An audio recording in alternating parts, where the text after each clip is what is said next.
The heavy oak door clicked shut, the sound echoing the final brutal closing of a chapter in Christina Beaumont's life.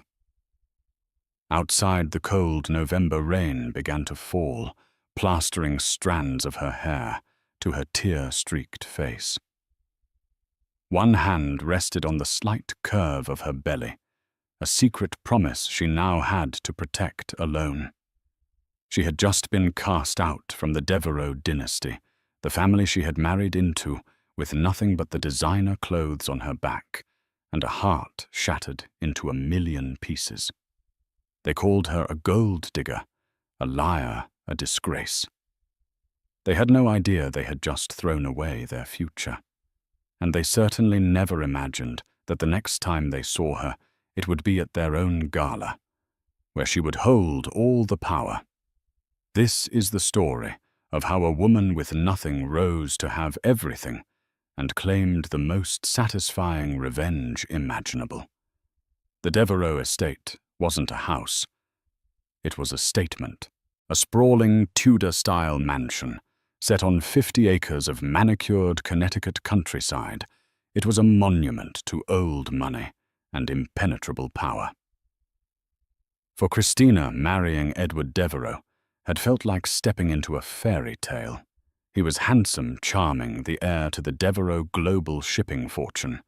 She was an art history graduate with a sharp mind, a kind heart, and a background that was, in the eyes of his family, unforgivably ordinary. Their first year of marriage was a whirlwind of galas, European holidays, and lavish dinners. Christina tried to fit in. She learned which fork to use, how to engage in polite but meaningless conversation about yachting seasons and stock portfolios. She smiled gracefully when Edward's mother, Genevieve Devereux, would make thinly veiled comments about her humble origins. "It's remarkable, Christina, how you've adapted," Genevieve once said over tea, her voice as crisp and cold as the porcelain cup she held. "Some flowers, you see, simply aren't meant for a greenhouse. They wither under the pressure." Christina knew it wasn't a compliment. It was a warning. Edward, for his part, seemed oblivious. He loved Christina, or at least he loved the idea of her. She was his beautiful, intelligent wife, a welcome reprieve from the stuffy, arranged matches his mother had proposed. "Don't mind Mother," he'd say, kissing her temple. "She's from a different era. She'll come around." But she never did. Genevieve saw Christina not as a daughter-in-law, but as an impurity in the pristine Devereux bloodline. She was an outsider who didn't understand the sacrifices and strategies required to maintain their level of wealth and influence. Every move Christina made was scrutinized. Every opinion she voiced was dismissed. The pressure began to erode the foundations of her marriage. Edward, so confident in public, was weak-willed under his mother's influence. He began to parrot Genevieve's criticisms, disguised as loving advice. "Perhaps you shouldn't have worn that dress, darling. It's a bit bold for the fundraising committee," he'd murmur after an event. Or, "Mother was just saying that your views on the museum's new acquisition were a little unsophisticated. It's best to leave that talk to the experts." Christina felt herself shrinking. The vibrant, confident woman she had been was being slowly sanded down into a pale, accommodating reflection of what a Devereux wife was supposed to be. The gilded cage was beautiful, but it was a cage nonetheless, and its bars were closing in. Then everything changed. A wave of morning sickness, a doctor's appointment filled with nervous hope, and finally a confirmation. She was pregnant. Christina was ecstatic. This, she thought, would be the bridge.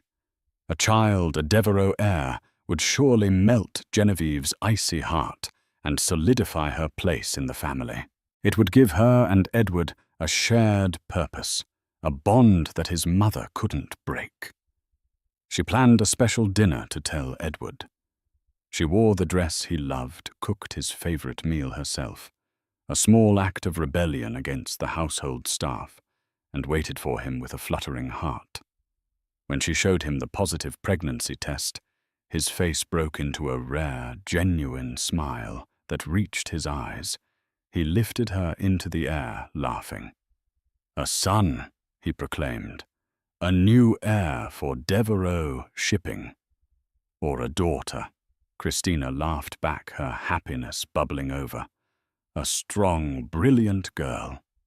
"Yes, of course," he said, his enthusiasm slightly dimmed.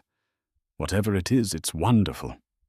They decided to tell Genevieve the next day at the family's formal Sunday brunch. The dining room was silent, except for the clinking of silver on china. Genevieve sat at the head of the long mahogany table, a queen surveying her court.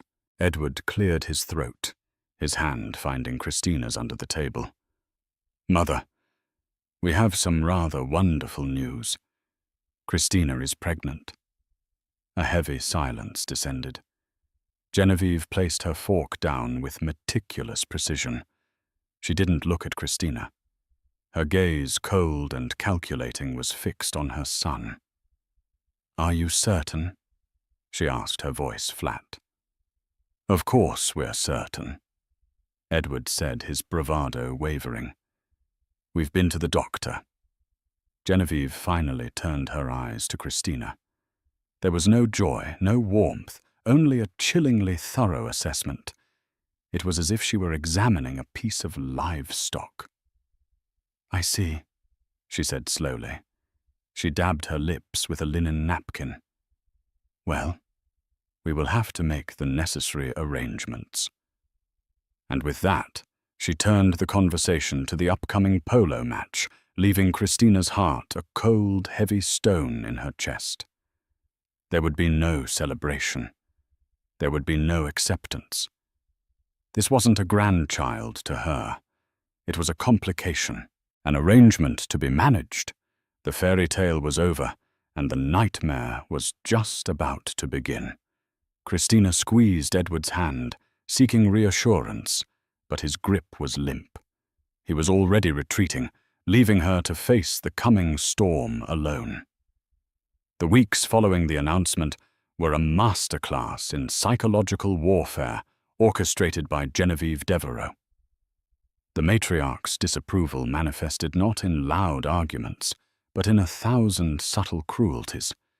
She would forget to include Christina in family plans, make casual remarks about the importance of strong bloodlines in front of guests, and hire a new household manager, a severe woman named Ms. Finch, who reported Christina's every move directly back to her. Christina tried to talk to Edward, to make him see what was happening. "Your mother is trying to push me out, Edward. Can't you feel it? You're being hormonal, darling," he'd say, distracted, scrolling through stock reports on his tablet. "Mother is just too protective of the family. This is a big change for everyone." But Christina knew it was more than that. She started to notice Genevieve in hushed, intense conversations with the family's lawyer, Robert Pike. She saw Ms. Finch observing her with an unnerving focus. A sense of dread began to coil in her stomach, a constant companion to the morning sickness. The trap was sprung on a Tuesday afternoon. Christina was returning from a prenatal appointment, feeling a rare moment of peace as she thought of the tiny heartbeat she had just heard.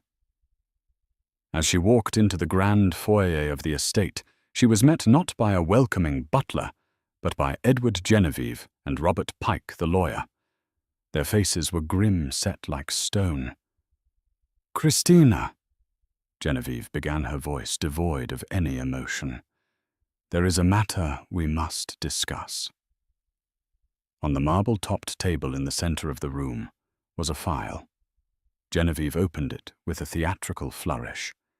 Inside were photographs, blurry, long-lens shots of Christina having lunch on a cafe patio with a man. "Who is this Christina?" Edward demanded, his voice tight with an anger that felt rehearsed. Christina squinted at the photos, her mind racing. That's Leo Vance. He was a classmate in my art history program. I ran into him last week and we had coffee. I told you about it. You told me you were meeting an old friend. Edward spat, jabbing a finger at a picture. This doesn't look like just friends. The photo was cleverly angled, making the friendly hug they'd shared upon parting look like a passionate embrace. Edward, that's ridiculous. It's a misleading photo, she pleaded, looking from his furious face to Genevieve's smug one. I have nothing to hide. You can call him— Oh, we did, Genevieve said smoothly. Or, rather, our investigator did. It seems Mr. Vance has quite the reputation. He also received a rather large sum of money transferred to his account from an offshore holding company 2 days ago. Christina's blood ran cold. What are you implying? It's a very clear picture, Christina, Robert Pike, the lawyer, interjected in a dry tone. You have been seeing this man, and you have been paying him. The implication is that you were paying for his silence. Paying him with what? Christina cried, her voice rising with hysteria. I don't have that kind of money. The only money I have is the allowance you give me. Which brings us to this, Genevieve said, producing another set of documents. Bank statements. They showed a series of significant withdrawals from a secondary household account that Christina managed for expenses like groceries and personal shopping. Withdrawals she had never made. This is insane. Someone forged my signature. I never took this money. She looked desperately at her husband. Edward, you have to believe me. This is a setup. Your mother is doing this. Edward flinched as if struck. He couldn't meet her eyes. Mother would never. Why would she? Because she's hated me from the day I met you. Christina sobbed, tears blurring her vision. Because in her eyes, I am not good enough for you for this family. And now that I'm carrying your child, she can't risk it. She has to get rid of me. The mention of the baby was a fatal mistake. Genevieve saw her opening and seized it. Her voice dropped, becoming laced with a venomous, feigned sympathy. Oh, my dear girl, after seeing these photos, after learning of your affair, we have to ask ourselves an unfortunate but necessary question. She paused for maximum impact. Are we even sure that child is Edward's? The accusation hung in the air, sucking all the oxygen from the room. It was so vile, so monstrous that Christina couldn't even speak. She looked at Edward, her entire world narrowing to his face, silently begging him to defend her, to defend their child. He hesitated. For a split second, a flicker of the man she loved crossed his features. Doubt, confusion, maybe even guilt. But then he looked at his mother, at her imperious, unwavering stare, and the weakness won. His face hardened. I can't believe I was so blind, he said, his voice cracking, to bring this disgrace into my home. No, Edward, no. The Devereux name will not be tarnished by this scandal, Genevieve announced, her voice ringing with finality. We have prepared a document, Christina, a non-disclosure agreement. You will sign it, relinquish any and all claim to the Devereux name and assets, and you will leave this house immediately. In return, we will not press charges for embezzlement. And the baby? Christina whispered, her hand protectively covering her stomach. Genevieve's smile was a razor blade. The baby is your problem. It is not and never will be a Devereux. It was a perfect diabolical checkmate. They had stripped her of her husband, her home, her reputation, and now her child's heritage. Numb with shock and grief, she stared at the pen Robert Pike offered her. Signing it, felt like signing away her life. But the alternative, a public accusation, a potential jail sentence for a crime she didn't commit, all while pregnant, was unthinkable. Her hand shaking, she scrawled her name on the document. "Good," Genevieve said, snatching the papers away. "Ms. Finch has packed a small bag for you. Your other belongings will be disposed of. You have 5 minutes to vacate the premises." No one moved to help her. No one said another word. Edward stood like a statue, his jaw clenched, refusing to look at her. The man who had promised to love and protect her was letting his mother throw her and his unborn child out into the street. She walked out of the room, past the priceless art she had once admired up the grand staircase she had floated down on her wedding day. In her room, a single suitcase sat by the door. She picked it up, her mind a whirlwind of pain and disbelief. As she walked back down and towards the front door, she passed Edward one last time. She stopped, her voice a raw whisper. "I will never forgive you for this, Edward. Not for believing her, but for being too much of a coward to even question." He said nothing. Christina pushed open the heavy oak door and stepped out into the cold November rain. The click of the lock behind her was the sound of her world ending. She stood on the edge of the long, winding driveway, pregnant, penniless, and utterly alone, with a storm brewing both in the sky above and the soul within her. The first few weeks were a blur of shame and survival. Christina's phone had been disconnected, her credit cards cancelled. The few friends she had made during her marriage were Edward's friends, society acquaintances, who would close ranks around the Devereaux without a second thought. She was a non-person. She sold the last vestiges of her old life, a pair of diamond earrings she'd managed to slip into her pocket, a designer handbag for a pittance at a pawn shop. That money secured her a room in a dingy weekly-rate motel on the industrial outskirts of the city. The room smelled of stale smoke and despair. Every night, she would lie on the lumpy mattress, one hand on her growing belly, and cry until exhaustion claimed her. The city that had once been her glamorous playground was now a hostile, unforgiving landscape. She was just another face in the crowd, invisible and struggling. She looked for work, but being visibly pregnant with no recent references and no fixed address made it impossible. Doors were politely but firmly shut in her face. Her savings dwindled with terrifying speed. She went from the motel to a women's shelter. It was clean and safe, but the communal living, the scheduled meals, and the chorus of heartbreaking stories from the other residents served as a constant, brutal reminder of how far she had fallen. She was no longer Christina Devereaux, patron of the arts. She was Christina Beaumont, occupant of cot number 12, a charity case. Yet in that crucible of hardship, something began to change within her. The grief, while still present, began to harden into something else, resolve. The tears she shed were no longer just for her lost life, but for the child growing inside her. This child, her child, deserved more than a life of poverty and struggle. They deserved a mother who was a fighter.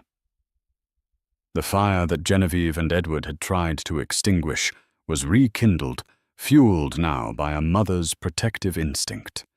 She stopped thinking about what she had lost and started focusing on what she could build. Her break came from the most unexpected of places. To pass the long, empty hours at the shelter, she started visiting the public library. She lost herself in books on finance, business management, and non-profit organization. The world she had only ever observed from the sidelines. One afternoon, while reading the financial news, she saw a familiar name in a small article. Walter Price, the CEO of Price Holdings, a boutique investment firm. Christina remembered Walter from a charity auction 2 years prior. He was an older man, sharp and unpretentious, who had bid against Edward for a rare painting. While Edward had been loud and boastful, Walter had been quiet and shrewd. He'd spoken to Christina afterwards, not about her husband, but about the art itself, impressed by her knowledge. He had given her his card and said, "If you ever decide to do something more than just attend these things, give me a call. You have a good eye." It was a long shot, a desperate, humiliating gamble. What would a man like that want with a destitute, pregnant woman? But it was the only shot she had. She spent her last few dollars at a thrift store on a simple but professional-looking blouse and skirt. She practiced what she would say 100 times, her voice shaking in the shelter's cramped bathroom mirror. The next day, she took a bus to the gleaming skyscraper that housed Price Holdings. The receptionist looked at the pregnant woman in the ill-fitting clothes with undisguised skepticism. "Do you have an appointment with Mr. Price?" "No," Christina said, her heart pounding. "But if you could just tell him Christina Beaumont is here to see him. He might remember me." She expected to be sent away. She waited for 10 minutes, the silence of the luxurious lobby pressing in on her each tick of the clock, amplifying her certainty of failure. Then the receptionist's phone buzzed. Her eyes widened slightly as she looked at Christina. "Mr. Price will see you now." Walter Price's office was a corner suite with a panoramic view of the city. He stood as she entered, his expression, not of pity, but of keen curiosity. "Mrs. Devereux," he said, his voice calm, "although I see from the society pages that you are no longer using that name. Please sit." Shame washed over her, hot and swift. He knew. Of course he knew. She sat, her hands clenched in her lap. "Mr. Price, Before you begin," he interrupted gently, "let me be direct. I am aware of the rumors the Devereux have been circulating. I also happen to know Genevieve is a venomous old snake, and her son doesn't have a spine to share between a dozen of him. I never believed a word of it." Christina stared at him, tears welling in her eyes. It was the first time in months that someone had looked at her without judgment. "Why?" she whispered. "Because I'm a good judge of character," he said simply. "And I remember our conversation. You weren't just a pretty accessory. You had a spark. So the real question is, why are you here?" The dam of her composure broke. The story poured out of her, the pregnancy, the frame-up, the exile, the shelter. She didn't hold back, her voice thick with the raw pain of it all. She ended not with a plea for a handout, but with a proposition. "I need a job, Mr. Price. Any job. I will file papers, I will answer phones, I will make coffee. I am a hard worker. I am smart. And I will be the most dedicated employee you have ever had. I am not asking for charity. I am asking for a chance to build a life for my child." Walter listened intently, his gaze never wavering. When she finished, he was silent for a long moment, steepling his fingers. "You're right," he finally said. "I won't give you charity. I'll give you something better. An opportunity." He gestured to a stack of files on his desk. "My firm manages the endowment for the Metropolitan Arts Foundation. It's a massive fund, but it's been underperforming. The board is old-fashioned, stuck in their ways. They need a new perspective. They need someone who actually understands the art they're funding, but who also has the hunger to understand the market." He leaned forward, his eyes glinting. I'll give you a position, a junior analyst in the philanthropic division. The pay will be modest. The hours will be long. You'll be starting at the very bottom. But the path up will be there if you have the talent and the tenacity I think you do." Christina was speechless. It was more than she could have ever dreamed of. "There is one condition," he added. "You will never mention the Devereaux again. Not as a source of anger, not as a source of motivation. Your past is your own, but in this office, your focus is the future. Your work will be your revenge. Success is the only language people like them understand. Are we clear?" "Crystal clear," Christina said, her voice filled with a strength she hadn't felt in months. That day, Christina Beaumont walked out of the Price Holdings skyscraper, not as a victim, but as a survivor. The long winter of her despair was finally beginning to thaw. She had a job. She had an ally. And for the first time since that rainy November day, she had hope. The next 5 years were a testament to Christina's resilience. She moved out of the shelter and into a small, clean apartment in a modest neighborhood. 6 weeks after starting her job at Price Holdings, she gave birth to a beautiful, healthy baby girl with her bright blue eyes and a determined spirit. She named her Lily. Life became a grueling but rewarding routine. Her days were a whirlwind of financial reports, market analyses, and board meetings. Her nights were filled with lullabies, diaper changes, and the quiet joy of watching her daughter sleep. She was often exhausted running on coffee and sheer willpower, but she had never felt more alive. At Price Holdings, she wasn't just an employee. She was a prodigy. Walter Price had been right about her. She had a unique talent for blending her passion for the arts with a sharp, intuitive understanding of finance. She could look at an emerging artist and not only see their creative potential, but also forecast their market value. She could analyze a museum's grant proposal and identify inefficiencies and opportunities that seasoned executives had missed. She started at the bottom, fetching coffee and making copies, but her insightful memos and meticulously researched reports quickly got her noticed. She wasn't afraid to challenge the status quo, to question the old guard way of doing things at the Metropolitan Arts Foundation. Her ideas were initially met with resistance from the stuffy, entrenched board members, but Walter always had her back, and her results were undeniable. Under her guidance, the Foundation's endowment began to grow at an unprecedented rate.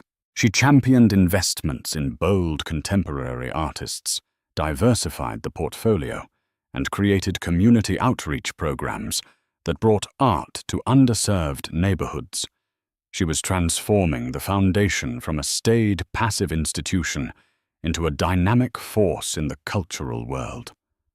Her rise was meteoric, from junior analyst to portfolio manager, from manager to director of philanthropic strategy. With each promotion came more responsibility, more respect, and a better life for her and Lily. She moved into a larger apartment, then a comfortable brownstone. She enrolled Lily in the best schools. They traveled not to the glitzy resorts of her past life, but to the great museums of Florence, Paris, and Amsterdam, where Christina would share her love of art with her daughter. Through it all, she never spoke of the Devereaux. She followed Walter's advice and poured all of her energy into her work and her daughter. She built a new circle of friends, colleagues who admired her intellect, other single mothers from Lily's school who respected her dedication. Her past was a locked room, the key thrown away. But that didn't mean she forgot. In quiet moments, the memory of that cold, rainy day would return. The echo of the lock clicking shut, the chilling indifference in Edward's eyes, the cruel triumph on Genevieve's face. The pain had faded into a scar, but the scar served as a reminder. It wasn't about revenge anymore, not in the petty sense. It was about proving them wrong. It was about building a life so full and successful that their world, their judgment, their very existence became irrelevant. After 5 years of relentless work, Walter Price, now in his late 70s, decided to retire. He called Christina into his office, the same office where she had arrived desperate and pregnant all those years ago. The board of the Metropolitan Arts Foundation held their annual vote yesterday, he said, a proud smile on his face. It was unanimous. They have offered you the position of chairwoman of the board. Christina sank into the chair opposite him, stunned. Chairwoman. It was the most prestigious, powerful position in the city's philanthropic arts community. The chairwoman set the entire agenda, controlled the budget, and was the public face of the foundation. Walter, I don't know what to say. Say yes, he said, his eyes twinkling. You've earned this, Christina. You rebuilt this foundation from the inside out. You are the only person for the job. Tears filled her eyes, not of sadness, but of profound, overwhelming gratitude. She thought of the woman in the thrift store blouse, begging for a chance, and she thought of the woman she was now. Yes, she said, her voice firm. Of course I'll say yes. A week later, a large cream-colored envelope arrived at her office. The calligraphy was elegant, the card stock thick and expensive. Her assistant, a bright young woman named Sarah, placed it on her desk. This just came by messenger, Ms. Beaumont. It looks important. Christina picked it up. The embossed crest at the top was instantly recognizable. It was the symbol of the Devereux family. Her heart gave a sudden hard jolt. She slit it open with a letter opener, her hand perfectly steady. Inside was an invitation. Genevieve and Edward Devereux request the pleasure of your company at the 50th Annual Devereux Charity Gala, benefiting the Metropolitan Arts Foundation. At the bottom, a note was scrawled in Genevieve's spiky handwriting. As you are the new chairwoman, your attendance is of course expected. We look forward to welcoming you. Christina stared at the invitation. The Devereux Charity Gala. The glittering jewel in their social crown, the one event they used to cement their status as philanthropic titans, and it benefited her foundation. For years, the Devereux family had been the largest single donor, a fact that gave them immense influence over the board. But now she was the board. A slow smile spread across Christina's face. It wasn't a smile of malice or glee. It was a smile of pure, unadulterated power. They had no idea. In their arrogance, they had likely not even bothered to learn the full name of the new chairwoman they were inviting. They just knew a new person was in charge. They were expecting a stranger. They were about to get a ghost. The lock had clicked shut on her 5 years ago. Now she held the key to the entire building, and she was about to walk right back in through the front door. While Christina was meticulously building her empire, the House of Devereux was slowly rotting from within. The pristine facade they presented to the world concealed a spreading decay, a direct result of Genevieve's iron-fisted control and Edward's passive complicity. After casting Christina out, Edward had done exactly as his mother wished. A year later, he married Penelope van der Sloot, a woman from an equally wealthy and appropriate family. Penelope was beautiful, placid, and utterly uninterested in challenging the status quo. She was the perfect decorative Devereux wife. But the marriage was a hollow affair, a business merger disguised as a union. There was no passion, no real connection. And after 2 years, there was still no heir, a fact that was a constant source of tension and disappointment for Genevieve. Devereux, shipping the cornerstone of the family's fortune, was also struggling. The industry was changing rapidly, with new technologies and more aggressive global competitors. Genevieve, rooted in tradition, refused to adapt. She saw innovation as a risk, not an opportunity. She vetoed Edward's occasional half-hearted suggestions to modernize the fleet or invest in logistics software, preferring the tried-and-true methods that had worked for her husband. As a result, profits were shrinking, and their market share was being steadily eaten away by more forward-thinking rivals. The only person within the family who saw the cracks forming was Brendan Devereux, Edward's younger cousin.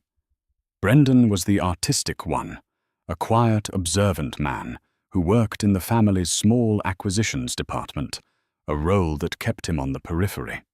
He had always liked Christina, admiring her intelligence and warmth, and had been horrified by how she was treated. He never believed the stories about her infidelity and embezzlement. They had all the hallmarks of his Aunt Genevieve's manipulative schemes. Brendan watched the family's slow decline with a growing sense of alarm. He saw Edward, once his vibrant, charming cousin, become a ghost in his own home. Edward drank more than he used to. His laughter was forced, and his eyes held a permanent weariness. He was a man trapped by his own cowardice, haunted by a choice he could never undo. One evening, Brendan found Edward alone in the vast library of the estate, swirling a glass of scotch. "Big night Saturday?" Brendan said, attempting a light tone. "The 50th anniversary of the gala. Mother is in a frenzy of planning." Edward grunted, not looking up from his glass. "It's always a frenzy, all for show." "It's an important night for the foundation," Brendan pressed gently. "Especially with the new chairwoman. We need to make a good impression. I hear she's a real powerhouse. Completely revitalized their endowment." Edward finally looked up, his eyes unfocused. "Another corporate shark in a dress, I'm sure. Mother will charm her. We'll write a big check, and the Devereux name will remain on the new wing of the museum. That's all that matters." There was a deep cynicism in his voice that hadn't been there 5 years ago. "Is that really all that matters?" Brendan asked quietly. Edward's jaw tightened. "What else is there?" Brendan hesitated, then decided to take the risk. "Do you ever think about her? Edward, about Christina?" The reaction was immediate and violent. Edward slammed his glass down on the table, scotch sloshing over the side onto the polished wood. "Don't say her name in this house." "Why not?" "It's been 5 years. Don't you ever wonder if you made a mistake?" "A mistake?" Edward laughed, a harsh, ugly sound. "She betrayed me. She betrayed this family." "Did she?" Brendan challenged, his voice steady. "Or did you just believe the story you were told? Because it was easier than standing up to your mother. I was there, Edward. I saw the evidence. It was too neat, too perfect. It was a performance, and you played your part." Edward's face went pale. He stood up, his fists clenched. "You know nothing. I know that this family is stagnating." Brendan shot back, his own frustration boiling over. "The company is falling behind. Your marriage is a sham, and you look like you haven't had a real night's sleep in 5 years. All because you were too scared to fight for the one person who might have actually made you happy. Was it worth it?" The question hung between them unanswered. Edward stared at his cousin, a storm of anger, guilt, and regret warring in his eyes. Without another word, he turned and stalked out of the room, leaving Brendan alone in the suffocating silence of the library. Brendan knew the truth. The Devereux family wasn't a pillar of strength. It was a house of cards. Their reputation, their influence, their very fortune was built on a fragile foundation of public perception. The annual gala was their most important piece of propaganda, the night they showcased their power and philanthropy to the world. And this year, the guest of honor, the new chairwoman, who held the fate of their social standing in her hands, was the woman they had destroyed. The irony was almost poetic. Brendan had no idea who this new chairwoman was, but he found himself hoping she was everything Edward had described a corporate shark. He hoped she would see the cracks in the Devereux facade, because he knew that with just the right amount of pressure, the entire structure would come crashing down. The day of the gala arrived a crisp, clear autumn Saturday. For Christina, the morning was a study in serene focus. While Genevieve Devereux was terrorizing florists and caterers across town, Christina was in a sunlit park, with Lily pushing her on a swing. "Higher, mummy, higher!" Lily squealed her laughter like wind chimes. Christina smiled a genuine, uncomplicated expression of joy. This was her reality. This was the life she had built. The little girl with the bright, curious eyes was her anchor, her purpose. The Devereux, the gala, the coming confrontation. It all felt like a scene from a movie, detached from the beautiful, tangible truth of this moment. "Are you excited for your fancy party tonight?" Lily asked as they walked home, holding her mother's hand. "It's a work party, sweetie," Christina said, ruffling her hair. "But yes, I suppose I am a little excited." Excited wasn't the right word. She felt a strange electric calm, the kind a chess master feels when they see the entire board and know with absolute certainty that checkmate is only a few moves away. That afternoon, she prepared her strategy. For years, she had quietly gathered information. Brendan Devereux, racked with guilt, had become an anonymous source. A few months after Christina had started at Price Holdings, he had found a way to contact her through a discreet third-party lawyer. He'd fed her snippets of information, whispers of the shipping company's financial troubles, details of Genevieve's increasingly desperate measures to maintain their image the shell company used to pay off Leo Vance the forgeries on the bank statements. Christina had it all compiled in a slim, secure digital file, a bomb waiting to be detonated. Her plan wasn't to scream or cause a scene. That was Genevieve's style. Hers would be quiet, precise, and utterly devastating. She would let them welcome her fate, and unknowingly hand her the microphone and the stage from which she would dismantle their world. As evening fell, her apartment transformed into a headquarters for her grand return. A professional hairstylist and makeup artist hired for the occasion worked their magic, but Christina was no longer the ingenue trying to fit in. She directed them with a clear vision. The look was not to be soft or romantic. It was to be powerful. Sleek, sophisticated, and untouchable. Her dress was the final piece of armor. She had purchased it herself from a young avant-garde designer she had discovered through one of the foundation's grants. It was a masterpiece of midnight blue silk that clung to her figure. It was elegant and severe with a sharp architectural neckline. It was the dress of a woman who was not attending a party, but closing a deal. When she was finally ready, she stood before the full-length mirror. The woman staring back was a stranger to the frightened girl who had cried in the rain 5 years ago. Her eyes, expertly lined, held no trace of fear, only a steely, resolute intelligence. Her hair was swept back in a chic, severe chignon.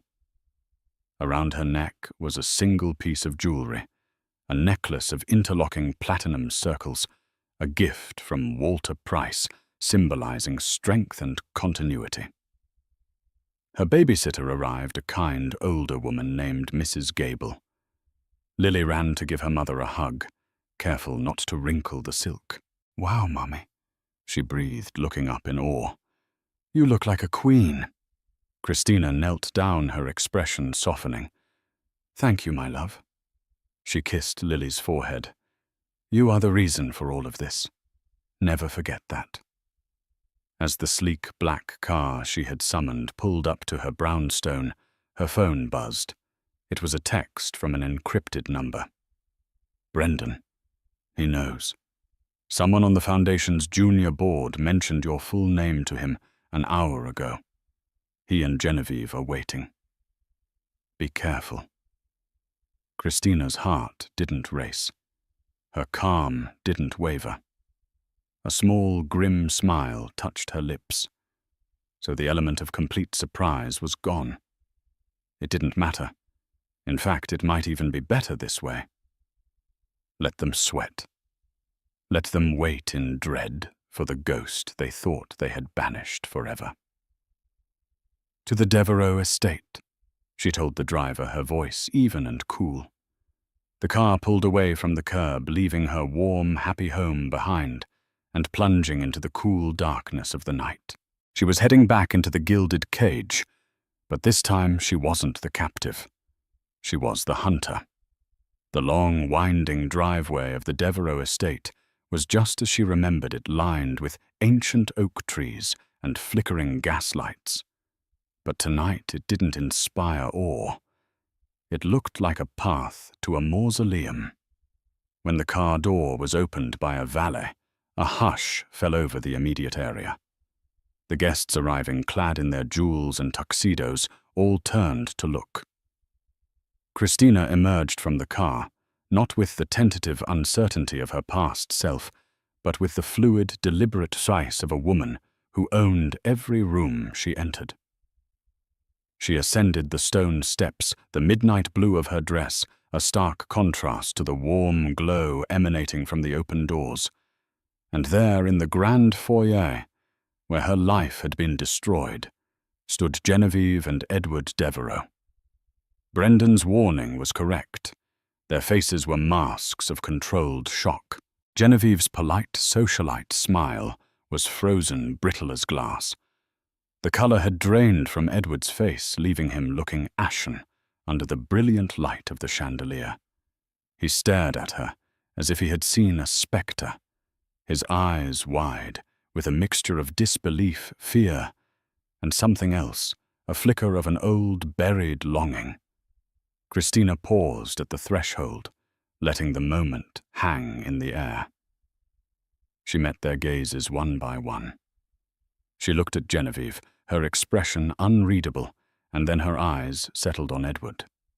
She held his gaze for a heartbeat longer than necessary, a silent acknowledgement of their shared history and his ultimate betrayal. Then she smiled. It was a cool, polite, and utterly dismissive smile. "Genevieve, Edward," she said, her voice carrying easily in the suddenly quiet foyer. "How good of you to host this event for my foundation. The decorations are adequate." The subtle barb hit its mark. Genevieve's smile tightened at the edges. "Christina," she managed to say, her voice a strained imitation of cordiality. "What a surprise. We had no idea it was you." "I've been rather busy," Christina replied smoothly, stepping past them into the ballroom as if she owned the place. And in a way she did. The ballroom was filled with the city's elite, a sea of familiar faces that had once looked down on her, or pitied her. Now, they stared with open curiosity and surprise. Whispers erupted like wildfire as she moved through the room, a shark gliding through a school of fish. "Is that Christina Beaumont? I thought she'd disappeared. She's the new chairwoman of the MAF." She ignored them, heading straight for the small elevated stage at the far end of the room, where a podium was set up. It was customary for the host and the foundation chair to give speeches. That was her stage. Edward, shaken from his stupor, followed her. "Christina, wait," he said, his voice low and urgent, catching her arm just before she reached the stage. She stopped and looked down at his hand on her silk sleeve with disdain until he quickly removed it. "What do you want, Edward? We need to talk, not here." "Here is the only place we will ever talk again," she said, her voice dropping to a whisper of pure ice. "You had your chance to talk to me 5 years ago. You chose silence. I didn't know what to do." He stammered, his eyes pleading. "She had everything, the photos, the bank records." "You mean the fabricated photos and the forged bank records?" Christina countered, her voice dangerously quiet. "The ones paid for by a shell corporation traced back to your mother's personal holdings. Did you know she paid Leo Vance $200,000 to play his part and then disappear? Or did you not bother to look past the convenient story she handed you?" Edward recoiled, his face a mess of confusion and dawning horror. How do you know that?" "I know everything," she said, turning her back on him and stepping up to the stage. Genevieve intercepted her at the podium, her face a mask of fury. "Whatever game you think you're playing, you will lose," she hissed, her voice low enough that only Christina could hear. "This is my home. These are my guests. You will be gracious, you will accept our donation, and you will leave. Or I will destroy you all over again." Christina simply smiled at her. "You're home." "Your guests, look around, Genevieve. This is a fundraiser for the Metropolitan Arts Foundation. That makes them my guests, and this is my stage." With that, she tapped the microphone, the sharp sound silencing the room. Every eye was on her. "Good evening, everyone," she began, her voice calm, confident, and resonant. "For those of you who don't know me, my name is Christina Beaumont, and I am the new chairwoman of the Metropolitan Arts Foundation. I want to thank you all for your incredible generosity tonight. And of course, a special thank you to our hosts, the Devereaux family." She paused, letting her gaze sweep over the crowd before landing once again on Genevieve and Edward, who stood frozen at the foot of the stage.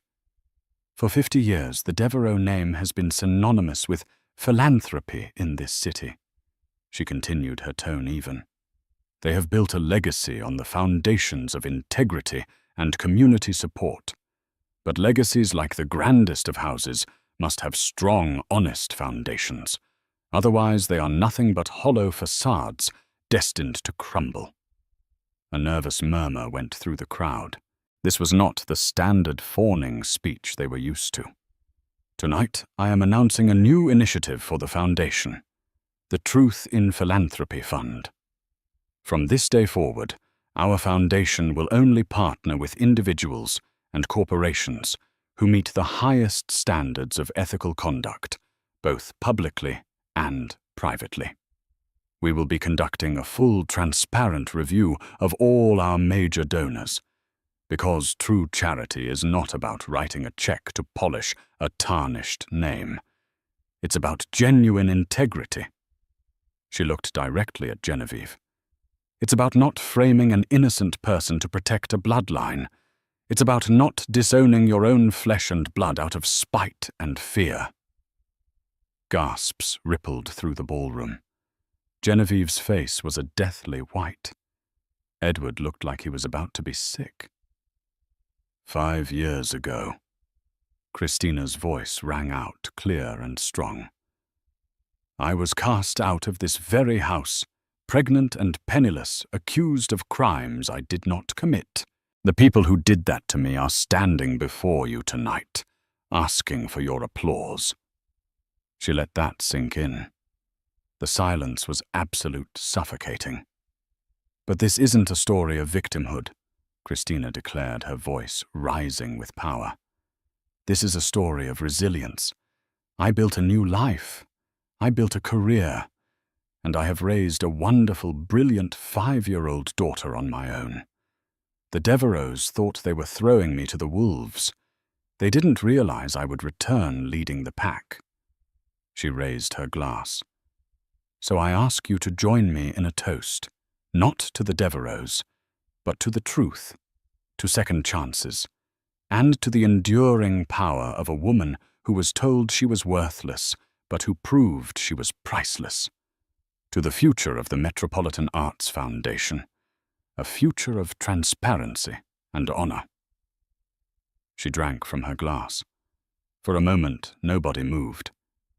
Then in the back, an older woman began to clap. Then another person, and another. Soon the entire ballroom, save for a few of Genevieve's closest cronies, erupted in thunderous applause. They weren't just clapping for her speech. They were clapping for her story, for her unbelievable strength. Amid the ovation, Christina stepped down from the stage. She walked past Genevieve, whose face was a mask of utter impotent rage, and past Edward, who was staring at her with a look of such profound regret, it was almost pitiable. She didn't spare them another glance. Her work was done. She hadn't needed to show them the evidence she'd collected. The truth spoken from a position of unassailable power was bomb enough. The Devereaux legacy wasn't just cracked, it was shattered. The whispers would become headlines by morning. Their social standing was annihilated. Their business, already fragile, would likely not survive the scandal. Christina Beaumont walked out of the Devereaux mansion and into the cool, clean night air, leaving the ruins of her past behind her for the final time. She hadn't just gotten revenge. She had achieved justice, and it was so much sweeter. Christina's speech at the gala was more than just a moment of personal victory. It was a seismic event that reshaped the city's social and philanthropic landscape. The Devereaux empire crumbled with astonishing speed. Their stocks plummeted. Long-time business partners severed ties, and they became social pariahs overnight. Genevieve retreated into the silent seclusion of her now tarnished estate, a queen without a court. Edward, stripped of his name, his wife, and his fortune, disappeared from public life, a broken man finally paying the price for his cowardice. The gala was their end. But for Christina, it was just the beginning. She led the Metropolitan Arts Foundation into a new era of integrity and influence, becoming one of the most respected figures in the country. Her true wealth, however, was never measured in dollars or accolades, but in the quiet, happy moments with her daughter Lily. She had shown her daughter and the world that your beginning does not have to dictate your end. She proved that the deepest betrayals can forge the strongest souls, and that the best revenge isn't loud and destructive, but is the quiet, undeniable triumph of a life well lived. If her story of triumph moved you, and if you believe in the power of resilience to overcome any obstacle, please hit that like button and share this video with someone who needs to see that the end is sometimes a new beginning. Don't forget to subscribe to our channel and ring the bell so you won't miss our next story of justice and empowerment. What part of Christina's journey resonated with you the most? Let us know in the comments below. Thank you for listening.